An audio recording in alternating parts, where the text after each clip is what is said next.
नमस्कार, मैं हूं सचिन और आप देख रहे हैं the Sachin talk show. Delhi चुनाव को लेकर आम आदमी पार्टी और बीजेपी अब आमने सामने बुरी तरीके से आ चुके हैं। आम आदमी पार्टी भी अब प्रेस कॉन्फ्रेंस के माध्यम से बीजेपी के ऊपर जितने भी आरोप बन सकते हैं इस चुनाव में लगाने का प्रयास कर रही है। इससे पहले अगर आपने इस चैनल को सब्सक्राइब नहीं किया तो सब्सक्राइब कर लीजिए, बेल बटन का ऑप्शन ज़रूर चूज़ कर लीजिएगा और अगर आपको इसको वीडियो पसंद आता है तो इसको शेयर करिए, लाइक करिए और कमेंट ज़रूर करिएगा। प्रवेश वर्मा के ऊपर उन्होंने सनसनीखेज आरोप ये लगाया है कि इन्होंने दिल्ली चुनाव में पैसा बांटा है और आचार संहिता का उल्लंघन किया है। पैसे और कंबल बांटने वाले देशद्रोही हैं, इनको वोट ना दें, ये अरविंद केजरीवाल ने आज 12 बजे जो प्रेस कॉन्फ्रेंस की थी उसमें कहा है। इसके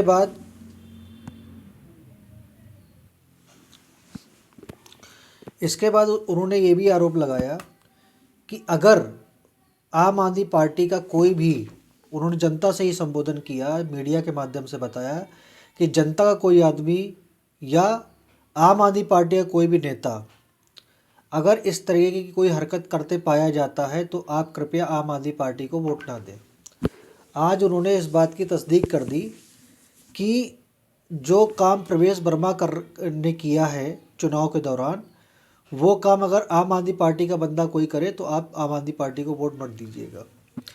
इससे पहले कल और परसों बाकायदा झुग्गी झोपड़ियों को लेकर सियासत दिल्ली में गर्म रही।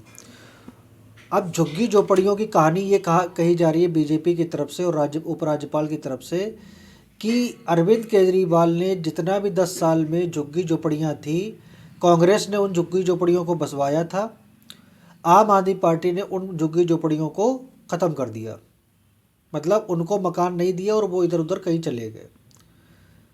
ये कांग्रेस का आरोप है आम आदमी पार्टी के ऊपर। बट बीजेपी ये कहती है कि जहाँ झुग्गी वहाँ मकान। देखिए, झुग्गी झोपड़ी पूरी अब चुनाव का एक अहम मुद्दा बन चुका है। और ये झुग्गी झोपड़ियाँ डाल कौन रहे, ये कहाँ से आ रहे हैं लोग? क्या ये दिल्ली के हैं? ये झुग्गी झोपड़ी वाले बिहार और यूपी के हैं। बिहार और यूपी के ये झुग्गी झोपड़ी वाले हैं, बांग्लादेश घुसपैठिए हैं, रोहिंग्या हैं, जो ये झुग्गी झोपड़ी डाल के वहाँ पर निवास कर रहे हैं। अब बीजेपी वोट बैंक की खातिर कितना गिर सकती है ये आपको अमित शाह के वादे से पता चल गया होगा कि देश का हर नागरिक बीजेपी को इसलिए वोट कर रहा है कि आप झुग्गी झोपड़ियों को हटाइए, इन घुसपैठियों को हटाइए, इन रोहिंग्या मुसलमानों को यहाँ से हटाइए, और आप उन्हीं को ये कह रहे हो कि आप जहाँ झुग्गी वहाँ मकान, मतलब झुग्गी इस देश में नहीं रहना चाहिए, उसके लिए आपको काम करना चाहिए। यानी अब आदमी, आप सोचिए, एक जो जनरल आदमी है वो कहेगा अरे भाई झुग्गी डाल लो यहाँ पर, और सरकार जब कोई वादा करेगी, कोई योजना लाएगी तो हमें उस यहाँ पे हमें मकान मिल जाएगा। तो उसका तो बढ़िया हिसाब किताब है, ना उसे प्लॉट खरीदना ना कुछ करना, सरकार उसको जहाँ झुग्गी वहाँ मकान दे रही है। इसी तरीके से ज़मीन दर ज़मीन कब्जे होते चले जा रहे हैं, इंक्रोचमेंट होते चले जा रहे हैं। शहरों की जो सूरत होती है, एक बढ़िया सूरत होनी चाहिए, वो सूरत ख़राब होती चली जा रही है। मैं यहाँ लखनऊ की बात करूँ तो लखनऊ में भी इसी तरीके का माहौल चारों तरफ फैला हुआ है। सरकारी अधिकारियों के माध्यम से जिस तरीके से झुग्गियों की संख्या पिछले कई सालों में यहाँ पर बढ़ी हुई है, उसी तरीके से दिल्ली की पॉलिटिक्स में झुग्गी झोपड़ियों का अब पूरा एक प्रोपेगेंडा चल रहा है। उसमें आम आदमी पार्टी ये कह रही है कि हमने सबसे ज़्यादा मकान दिए, हमने झुग्गी झोपड़ियों के लिए सबसे ज़्यादा काम किए। प्रवेश वर्मा क्या करते हैं कि कल की डेट में वो पहुंच जाते हैं बीजेपी दफ्तर, और 4-5 झुग्गी झोपड़ियों वालों को, उसमें फीमेल भी थी और महिलाएं भी थी, पुरुष भी थे, उनको लेके वो पहुंच जाते हैं बीजेपी कार्यालय में और प्रेस कॉन्फ्रेंस करते हैं और आम आदमी पार्टी की एक तरीके से जो सच है वो उजागर करने का वो प्रयास करते हैं। तो आप समझिए ये चुनाव घूम कहाँ रहा है। ये चुनाव पूरा घूम रहा है झुग्गी झोपड़ी, कंबल बांटने और पैसा बांटने के, उसमें डेवलपमेंट की बात कोई नहीं कर रहा। दिल्ली कैसे सुरक्षित हो सकती है इसके बारे में कोई बात नहीं कर रहा। दिल्ली को कैसे एक अच्छी गवर्नमेंट मिल सकती है इसके बारे में कोई बात नहीं कर रहा। वो कहते तुम चोर, वो कहते तुम चोर। तो आम आदमी पार्टी के जो एनार्किस्ट हैं वो किस तरीके से काम कर रहे हैं, ये मैं अभी आपको आगे बताऊंगा कि अरविंद केजरीवाल एकदम अब तड़ी पार नेता के तरीके से, एकदम दो कौड़ी का जो एक नेता होता उस तरीके से अब रोड पे आ गया है। दो कौड़ी के मतलब एक नहीं, छपरी टाइप के जो नेता होते हैं, मतलब एक IRS अफसर, इतना पढ़ा लिखा बंदा, ठीक है, और वो इस तरीके की जब हरकत कर रहा है तो बड़ा मतलब विचार करना पड़ता है कि किस तरीके के ये नेता हमारे बीच हैं।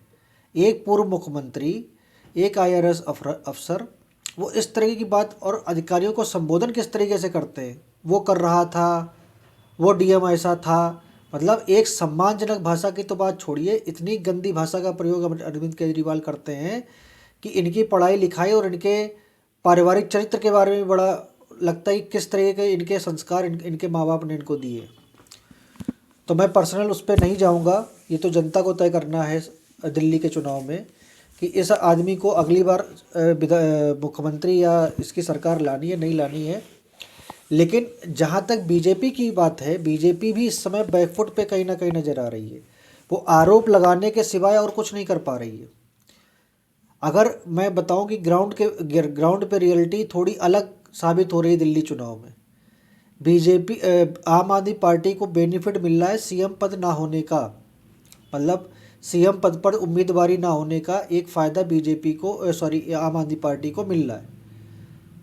बीजेपी वही पुराना अपना ढर्रा अपना रही है, सीधा अटैक अरविंद केजरीवाल और उनकी पार्टी पे कर रहे हैं। इसके अलावा जो उन्हें कोर इशूज़ पे बात करनी चाहिए थी उस पे बात वो नहीं कर रहे, मतलब एक तरीके से डिरेल करने का प्रयास आम आदमी पार्टी जो कर रही थी उसमें वो सक्सेस हो रही है।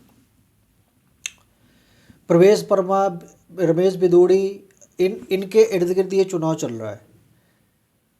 तो मुझे लग रहा है कि क्या फिर वही मतलब सूखा ये ख़त्म नहीं होगा बीजेपी का, जो पिछले 25 से 27 सालों से चल रहा है, वो सूखा ख़त्म होने वाला शायद नाम नहीं ले रहा। आम आदमी पार्टी और कांग्रेस देखने को तो एक दूसरे के एकदम अपोजिट है, बट मुझे लग रहा है कि चुनाव के बाद इनका कोई गठबंधन आपस में हो सकता है। तो आम आदमी पार्टी, बीजेपी हो या कांग्रेस, इन तीनों का अगर मैं पूर्ण रूप से विश्लेषण करूं तो आज की डेट में आम आदमी पार्टी एज लेती हुई दिख रही है। बीजेपी ये कह सकते हैं कि 19-20 है अगर आम आदमी पार्टी, तो 19 है बीजेपी में दिक्कत ये आ रही है, कोई भी सामने ऐसा लीडर नहीं आ रहा है जो लीड करके अरविंद केजरीवाल के सामने खड़ा हो सके सीना तान के। सब छुपे छुपे घूम रहे हैं। बहुत ज़्यादा होती तो एक बीजेपी कार्यालय में कई प्रेस कॉन्फ्रेंस कर देते हैं जाके। तो ये एक मतलब वैक्यूम जो जिसको बोलते हैं, जिसको एक गैप है जो ये अभी तक बीजेपी के नेता महसूस कर रहे हैं दिल्ली चुनाव में।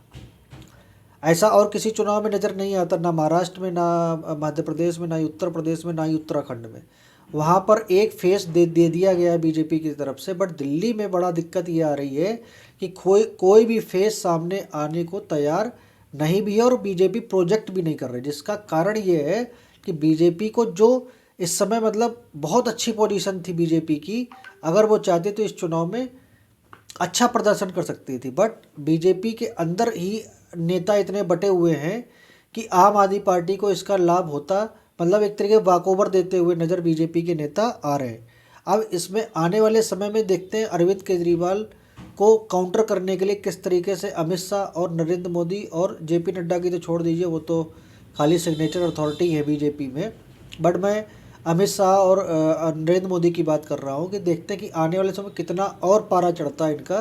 क्योंकि अभी तक की जो आज की कंडीशन है उसमें तो आम आदमी पार्टी कहीं ना कहीं जिस तरीके के उनके छपरी टाइप के नेता हैं, ठीक, रोड पे उतरकर जिस तरीके से वो नौटंकी करने का प्रयास वो कर रहे हैं, उसमें वो थोड़ा बहुत सफल नज़र आ रहे हैं। मैं ये भी नहीं कहूँगा कि एकदम सरकार बनने जा रही है, बट बीजेपी को भी अपनी स्ट्रेटजी पे थोड़ा सा ये देखना पड़ेगा कि किस तरीके से इसको और अच्छा काउंटर किया जा सकता है। क्योंकि इस समय अरविंद केजरीवाल को सबसे अच्छा मौका है अदर पार्टीज़ के लिए काउंटर करने के लिए, क्योंकि वो जेल होके आया है, भ्रष्टाचार के संगीन आरोप लगे हुए हैं, ठीक है, और मुख्यमंत्री के पद से इस्तीफ़ा दे चुके थे। तो इस समय अगर इनको काउंटर कर लिया गया तो आम आदमी पार्टी को हराया जा सकता है दिल्ली चुनाव में, और बीजेपी या किसी भी तरीके से बीजेपी अपनी सरकार वहाँ पर बना सकती है। तो आज द सचिन टॉक पर इतना ही। आगे फिर आपसे मुलाकात होगी एक नए विषय के साथ। तब तक के लिए नमस्कार, जय हिंद, जय महाभारत। अगर आपने इस चैनल को सब्सक्राइब नहीं किया तो सब्सक्राइब कर लीजिएगा और वीडियो को लाइक शेयर ज़रूर करिएगा। तब तक के लिए नमस्कार, जय हिंद, जय महाभारत।